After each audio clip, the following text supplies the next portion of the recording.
저는 오늘 여러분과 함께 두 종류의 탕자라는 제목으로 은혜를 나누기를 원합니다. 그 부제목으로는 집을 나갔다가 다시 집에 돌아온 탕자와 집을 나가지는 않았지만 집 안에 있는 탕자라는 제목으로 이 부제목으로 여러분과 은혜를 나누기를 원합니다. 세리와 죄인들이 예수님의 말씀을 듣기 위해서 예수님께 몰려들었습니다. 그러자 거기 있던 바리새인과 서기관들이 예수님을 원망하면서 이야기를 합니다. 누가복음 15장 2절입니다. 바리새인과 서기관들이 수군거려 이르되 이 사람이 죄인을 영접하고 음식을 같이 먹는다 하더라라고 했습니다. 바리새인들은 누굽니까? 바리새인들은 하나님의 모든 율법을 자기 스스로 다 지킨다고 함으로 말미암아 자기 스스로를 일반 사람들과는 구별된 자라고 부르는 그런 그룹 아니겠습니까? 서기관들은 누굽니까? 서기관들은 하루 종일 하나님의 말씀을 필사하는 그런 그룹들입니다. 그래서 그들은 하나님과 관계된 일을 하고 있기 때문에 바리새인과 서기관들은 하나님과 관계없이 세상적인 일을 하는 그런 일반적인 사람들을 죄인 취급했던 것입니다. 그래서 일반적인 사람들이 오니까 어떻게 죄인을 영접하는가라고 이야기했던 것입니다. 그러자 예수님께서는 세 가지 비유를 말씀하십니다. 첫째 비유는 우리가 잘 알고 있는 양에 대한 비유입니다. 어떤 사람이 양 100마리를 가지고 있었는데 한 마리를 잃어버렸습니다. 그러자 그 한 마리를 어떻게 겨우 힘들게 찾았습니다. 그 주인은 매우 기뻐하게 됩니다. 이 한 마리 양은 누구인가요? 우리가 다 알고 있죠. 사탄에게 속아서 이 세상이 다인 줄 알고서 세상적으로만 살다가 회개하여 여호와 하나님을 바라보는 그런 죄인들 아니겠습니까? 또 두 번째 비유를 드십니다. 10드라크마인 10개의 은하를 가지고 있었는데 어떤 여자가 한 드라크마를 잃게 됩니다. 한 은하를 잃어버렸던 것입니다. 결국 그는 열심히 그 여자는 찾고다가 겨우 발견해가지고 매우 기뻐합니다. 이 잃었다가 다시 찾은 하나의 은하는 누구입니까? 아까 양 한 마리와 똑같은 이야기 아니겠습니까? 죄인이 하나님께 돌아와 회개하면 하나님께서 기쁘게 받아주신다는 그 비유를 했던 것이죠. 바로 누가복음 15장 10절입니다. 내가 너희에게 이르노니 이와 같이 죄인 한 사람이 회개하면 하나님의 사자들 앞에 기쁨이 되니라 라고 했습니다. 그때 바리새인과 서기관들은 무슨 생각을 했을까요? 그들은 그랬을 겁니다. 나는 죄인이 아니야. 나는 하나님의 계명을 철저하게 지키니까 나는 결코 죄인이 아니야. 나는 저 사람 중에 한 사람이 아니야 라고 이야기했을 것입니다. 서기관들은 무슨 생각을 했을까요? 그들과 똑같은 생각을 했을 것입니다. 나는 하루 종일 하나님의 말씀을 읽고 쓰기 때문에 나는 결코 죄인이 아니야. 이 말은 하나님과 무관하게 세상적인 일만 하는 그런 사람들에게 해당되는 말이야 라고 이야기했을 것입니다. 생각했을 것입니다. 하지만 예수님께서는 어떤 생각을 하면서 이 두 비유를 말씀하셨을까요? 물론 서기관과 바리새인들이 생각하는 죄인에게 이런 말씀은 비유를 들어서 했겠지만 오히려 사실은 바리새인과 서기관을 겨냥해서 이런 말씀을 했다고 저는 생각합니다. 로마서 3장 10절을 통해서 우리는 이런 말씀을 알고 있습니다. 기록된 바 의인은 없나니 하나도 없다고 했습니다. 그리고 3장 20절에 율법의 행위로 그 앞에 의롭다 하심을 입을 자가 아무도 없다고 했습니다. 율법으로는 죄를 깨달을 뿐이지 어느 사람도 율법을 온전히 지킬 수 있는 사람은 없다는 것입니다. 바리새인과 서기관은 물론 하나님의 일을 하는 사람이었지만 하나님의 눈에는 결코 그런 의인이 아닌 죄인이었던 것입니다. 왜냐하면 어느 누구도 율법을 온전히 지킬 수 있는 사람이 없기 때문인 것입니다. 이미 모두가 사탄의 종이 되어버렸기 때문에 하나님께서 의인이라고 부를 수 있는 자는 오직 예수님의 십자가 보혈을 공로를 믿고 이 예수님만이 우리를 이 죄로부터서 세상으로부터서 사탄으로부터 구원해 줄 수 있는 유일한 분이라고 생각하여 그분을 주님으로 고백하며 성령의 도움으로 그분을 닮기 위해서 애쓰는 자만이 오직 의인 아니겠습니까? 우리가 이렇게 의인이 될 때 이 의인만이 하나님께서 만드시는 하나님 나라에 들어갈 수 있는 것 아니겠습니까? 하지만 바리새인과 서기관들은 자기들이 의인이라고 생각했던 것입니다. 그래서 예수님께서는 세 번째 비유를 하시게 됩니다. 이것이 우리가 잘 알고 있는 탕자의 비유 아니겠습니까? 이 비유를 통하여 예수님께서는 첫째 비유, 둘째 비유에서 꼭 하고 싶었지만 꾹꾹 누르고 계셨던 그 말씀을 비로소 셋째 비유를 통해서 말씀하시게 되는 것입니다. 그래서 이 세 비유 중에서 가장 중요한 것은 바로 세 번째 비유인 것입니다. 이 세 가지 비유의 핵심은 바로 세 번째 비유인 것입니다.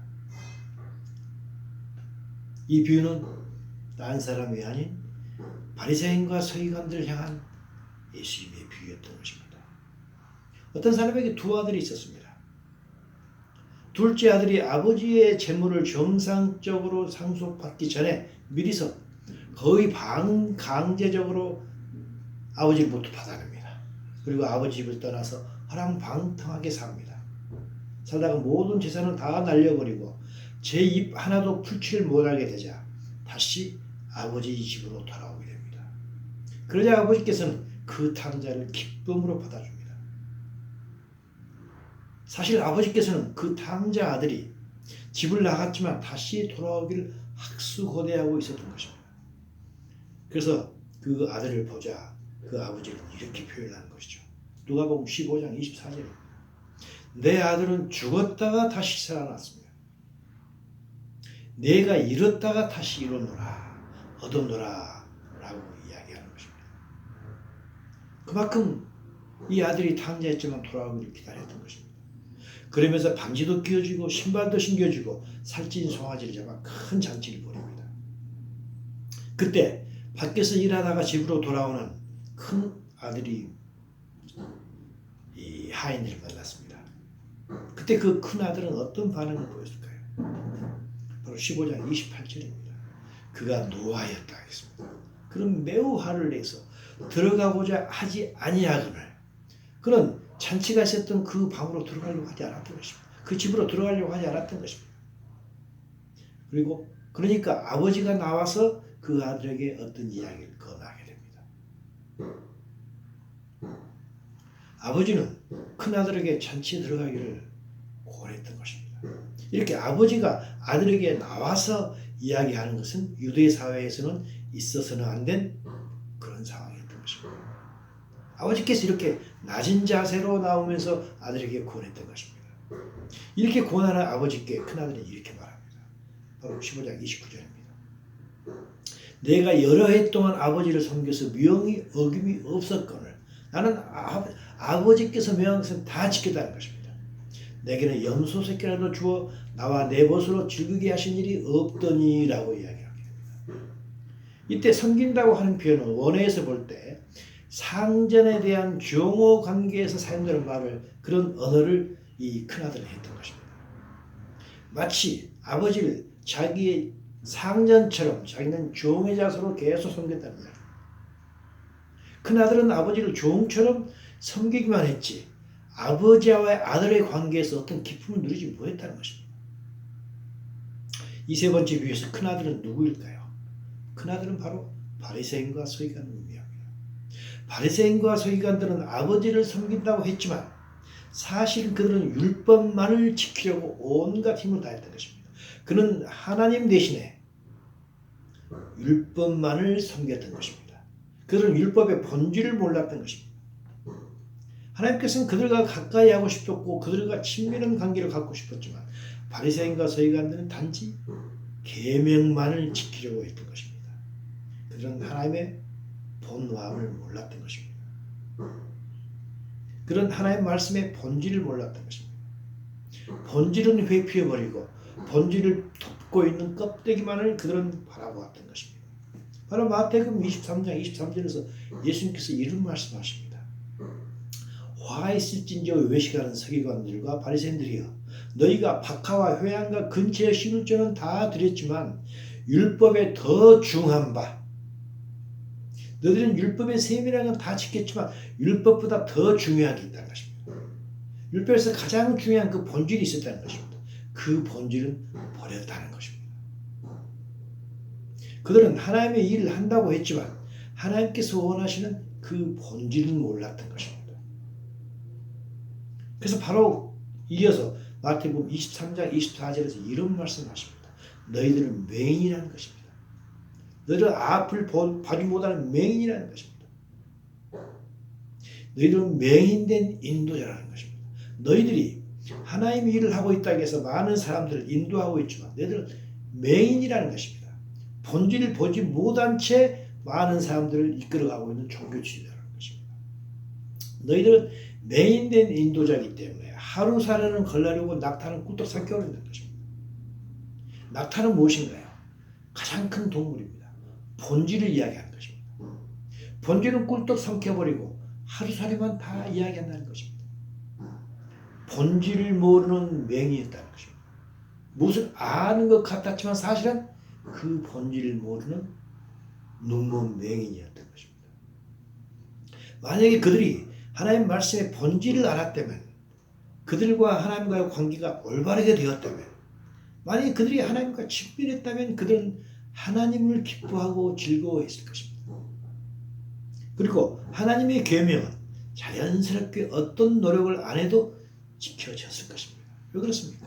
그들이 하나님과 친밀했다면, 하나님을 사랑했다면 그들은 자연스럽게 하나님의 계명, 하나님께서 명하신 말씀을 자연스럽게 지켰다는 것입니다. 하나님과 사람의 관계가 본질적이며 일차적인 것입니다. 그 관계인 것입니다. 그래서 계명 준수는 부차적이며 사랑의 관계에 자연히 뒤따르는 부수적인 것입니다. 하나님께서 이것을 원했던 것입니다. 하나님을 사랑하기 때문에 하나님의 계명성이 자연스럽게 지켜지는 그것을 원했던 것이지, 하나님과 어떤 관계를 갖지 않고 하나님을 사랑하는 관계가 아닌 채 종의 관계로 너희들은 내 계명을 지키라 라고 하나님께서 하신 게 아니라는 것입니다. 우리는 하나님의 본질이 마음을 알아야 되는 거 아니겠습니까? 하나님의 사랑, 하나님에 대한 사랑이 없이 억지로 하는 그런 계명 준수를 하나님께서 결코 원하지 않는 것입니다. 그래서 요한 1서 5장 3절에서 사도 요한은 이런 말씀을 하십니다. 하나님을 사랑하는 것은 이것이니 우리가 그의 계명을 지키는 것이다. 우리가 하나님을 사랑하면 그 계명은 자연히 지켜진다는 것입니다. 그러면서 뭐라 했습니까? 그의 계명들은 무거운 것이 아니라는 것입니다. 종의 자세로서 계명을 지키려고 하면 그 계명은 무거운 것이지만, 하나님을 사랑해서 부수적으로 그 계명이 지켜진다면 그 계명은 전혀 무거운 것이 아니라는 것입니다. 그건 당연한 건 아니겠습니까? 사랑하는 어떤 사람이 우리에게 뭔가를 부탁한다면 그 부탁은 결코 무겁지가 않는 것 아니겠습니까? 우리의 경험 아니겠습니까? 그렇다면 하나님과 관계되는 일을 열심히 하기 때문에 스스로는 죄인이 아니라고 생각하는 그 바리새인과 서기관들은 지금의 누구일까요? 이들은 교회에 출석하여 하나님의 일을 하기 때문에 스스로를 성도라고는 부르지만 사실은 바리새인과 서기관처럼 하나님의 말씀의 본질을 놓친 채 열심을 내는 그런 교인들입니다. 우리는 스스로를 성도라고 합니다. 성도란 무슨 의미인가요? 성도란 거룩하지 않은 뜻입니다. 다시 말해서 세상 사람들과 구분되어지는 자라는 것입니다. 우리 역시 잘못되면 바리새인들이 그랬던 것처럼, 바리새인은 바리새인이라는 그 말 자체가 남들과 구분됐다는 뜻 아니겠습니까? 그럼 바리새인처럼 스스로 도취될 수도 있는 것입니다. 우리 스스로 성도라고 하면서. 그렇다면 많은 사람들이 놓칠 수 있는 믿음의 본질은 무엇이며 하나님의 말씀의 핵심은 무엇일까요? 믿음의 본질을 알기 위해서 우리는 먼저 예수님께서 이 땅에 무엇을 하기 위해서 이 땅에 오셨는가를 알아야 할 것입니다.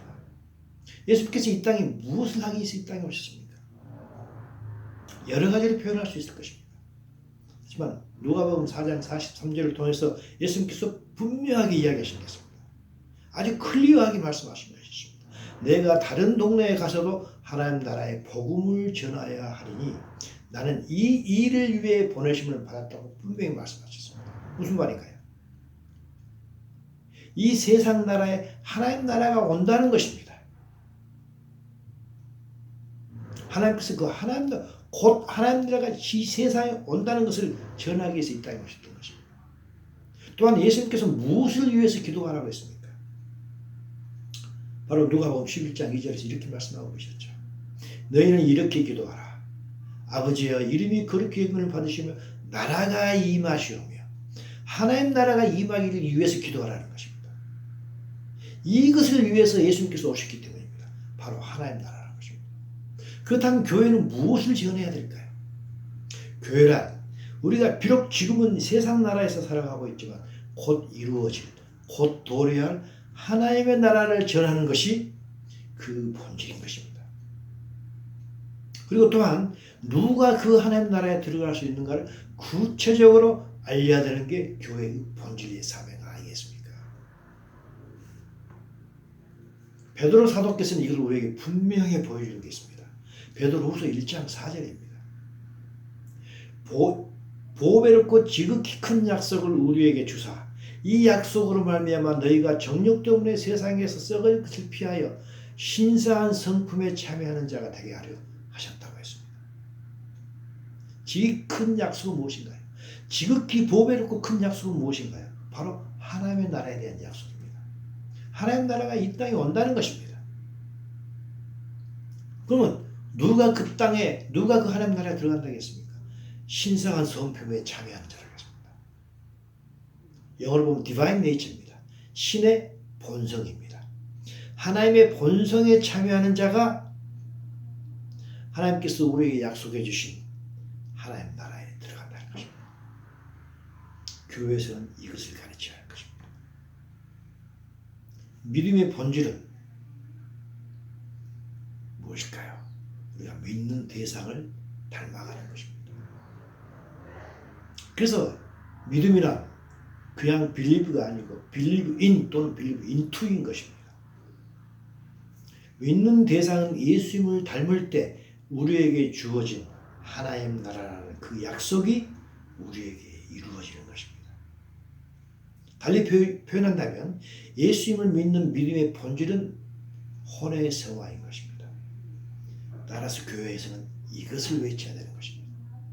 이것이 교회의 본질이며 믿음의 본질이라고 저는 생각합니다. 그러나 이 본질을 놓친 채, 이 본질을 모른 채 교회에서 바리새인처럼 열심히 일만 한다면 그 사람은 교회 안에 있는 또 다른 탕자인 것입니다. 이런 자, 교회 안에 있는 또 다른 탕자를 예수님께서 뭐라고 하실까요? 바로 누가복음 13장 26절을 통해서 우리에게 말씀하셨습니다. 너희가 말하되 우리는 주 앞에서 먹고 마셨으며 주는 또한 우리를 길거리에서 가르쳤나이다 하나 무슨 말인가요? 교회 열심히 다 했다 하지만 그가 너희에게 말하여 이르되 나는 너희가 어디서 왔는지 모르더라. 행악하는 모든 자들아 나를 떠나가라 이라고 했습니다. 교회 안에서 열심히 일을 하고 있고 교회에서 시키는 대로 모든 봉사활동 모든 일을 열심히 하지만 만약에 본질을 놓쳐버린 자가 있다면 그는 행악하는 자라는 것입니다. 결론을 내도록 하겠습니다.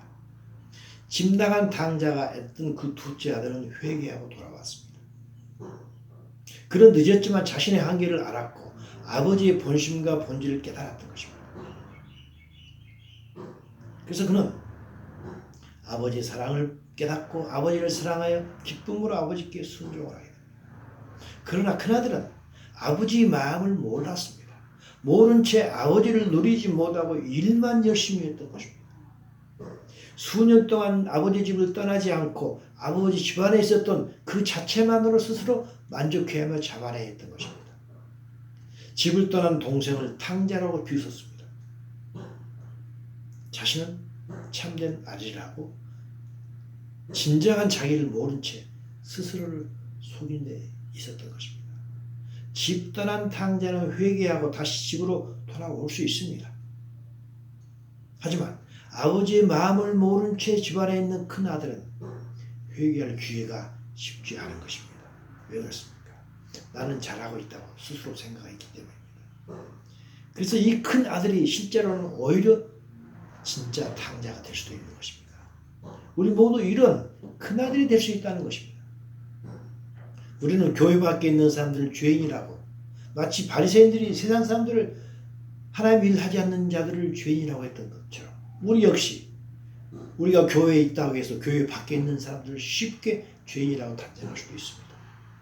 그러나 우리 역시 교회 안에 있는 또 다른 당자가 될 수 있는 것입니다. 예수님의 이 비유는 하나님의 본질을 외면한 채 교회에 열심히 다니는 그런 교인에게 주는 말씀입니다. 입만 무성한 무화과 나무에게 주시는 말씀이신 것입니다. 아버지께서 큰아들에게 마지막에 뭐라고 말씀하셨나요? 누가복음 15장 11절 31절입니다. 아버지가 이르되 애야 너는 항상 나와 함께 있으니 내 것이 다 네 것이다 라고 했습니다. 큰아들은 이 하나님 아버지와 항상 함께 있었기 때문에 아버지 그것이 다 그의 것이라고 했던 것입니다. 무슨 말인가요? 우리가 예수님을 믿어서 교회에 출석한다면 하나님 아버지의 나라인 새하늘과 새 땅에는 들어갈 수 있을 것입니다. 물론 다 들어간다고 말을 할 수 없습니다. 우리가 하나님의 생명책에 기록이 되어 있다면 우리 안에 성령이 반드시 들어와 있다면 우리는 새하늘과 새 땅에 다 들어갈 것입니다. 왜 그렇습니까? 생명책에 우리의 이름이 기록되어 있기 때문입니다. 그러나 큰 아들은 아버지가 베풀었던 작은 아들을 찾은 그 잔치에 들어가지 않았습니다. 무슨 의미일까요? 첫째 부활과 천년왕국에 참여하지 못한 것입니다. 비록 천년왕국이 다 끝나고 나서 이루어질 새하늘과 새 땅에는 들어갈 수 있었지만 그는 천년왕국이 전에 있는 첫째 부활과 천년왕국에 참여하지 못한 것입니다. 왜 그렇습니까? 그 큰아들은 그 잔치에 들어가지 않았기 때문입니다. 그러나 이것만이 다가 아닙니다. 천년왕국에 참여하지 못한 자라도 새하늘과 새 땅에는 들어갈 수는 있겠지만 새하늘과 새 땅의 중심에 있는 거룩한 성 새 예루살렘 성 안에서 살지는 못하는 것입니다. 왜 그럴까요? 바로 계시록 21장 9절에 그 답이 있습니다. 일곱 천사 중 하나가 나와서 내게 말하여 이르되 이리 오라 내가 신부 곧 어린 양의 아내를 내게 보이리라 라고 했습니다. 신부 어린 양의 아내를 내게 보이리라 하고 성령으로 나를 데리고 크고 높은 산으로 올라가서 하나님께로부터 하늘에서 내려오는 거룩한 성 예루살렘을 보였다고 했습니다. 무슨 말인가요? 거룩한 성 새 예루살렘 성이 곧 예수님의 신부인 것입니다. 예수님의 신부만이 거룩한 성 새 예루살렘 안에서 살아갈 수 있는 것입니다. 나갔다가 들어왔던 그 둘째 아들 탕자는 결국 예수님의 신부가 되었습니다. 하지만 교회 안에 있는 탕자는 예수님의 신부가 아니고 하나님의 참 아들이 아닌 것입니다. 왜 그렇습니까? 믿음의 핵심인 하나님 말씀의 핵심인 하나님 말씀의 본질이고 믿음의 본질은 혼의 성화가 없었기 때문입니다. 예수님을 닮아가지 못했기 때문인 것입니다. 그렇기 때문에 그는 예수님의 신부가 될 수가 없었고 하나님의 아들이 참 아들이 될 수 없었던 것입니다. 그렇기 때문에 예수님의 신부인 거룩한 성 새 예루살렘 성 안에서 살지 못하는 것입니다. 그 성 안에서 살지 못하고 오직 성 밖에 있는 새하늘과 새 땅에서 변방에서 살아가는 것입니다. 따라서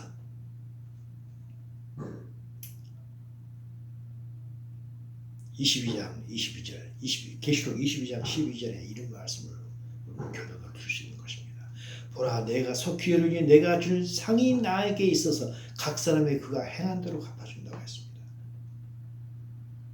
그 상이 무엇일까요? 우리가 예수님을 믿은 후 이 땅에 살아가면서 혼이 성화되는 과정에 있는 자는 예수님 오실 때 혼이 구원이 됩니다. 믿음의 결국이 혼의 구원이라고 베드로전서 1장 9절에 있습니다. 혼이 구원돼서 예수님의 신부로 하나님의 아버지의 양아들로 입증이 될 것이며 그 자는 천년왕국이라는 상급과 새 예루살렘 성 안에서 거주하는 엄청난 그 상이 주어지는 것입니다. 새하늘과 새 땅이라는 것이 다 같은 새하늘과 새 땅이 아닌 것입니다. 새하늘과 새 땅 중심이 있고 변두리가 있는 것입니다. 그 중심이 무엇인가요? 바로 거룩한 성, 새 예루살렘 성인 것입니다.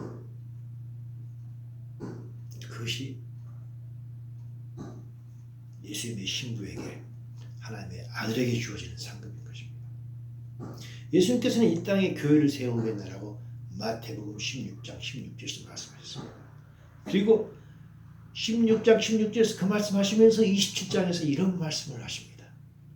인자가 내가 아버지의 영광으로 그 천사들과 함께 오리니 무슨 말인가? 예수님 공중강림 하실 때 공중강림 하실 때 내가 각 사람 행한 대로 갚아준다. 리워드 상을 준다고 되어 있습니다.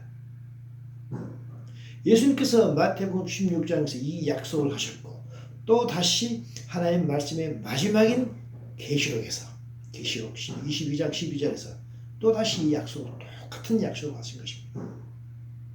우리 모두 첫째 부활과 천년왕국이라는 커다란 상급을 받는 그런 돌아온 탕자가 되기를 바랍니다. 그러기 위해서는 믿음의 본질이 무엇이고 하나님의 말씀의 핵심이 무엇인지 우리는 알아야 될 것입니다. 이것은 우리 혼의 성화인 것입니다. 우리 모두가 혼의 성화를 받는 우리가 되어서 하나님께서 우리에게 특히 주시고자 하시는 천년왕국과 거룩한 성새 예루살렘 안에서 살아가는 우리 모두가 되기를 바랍니다.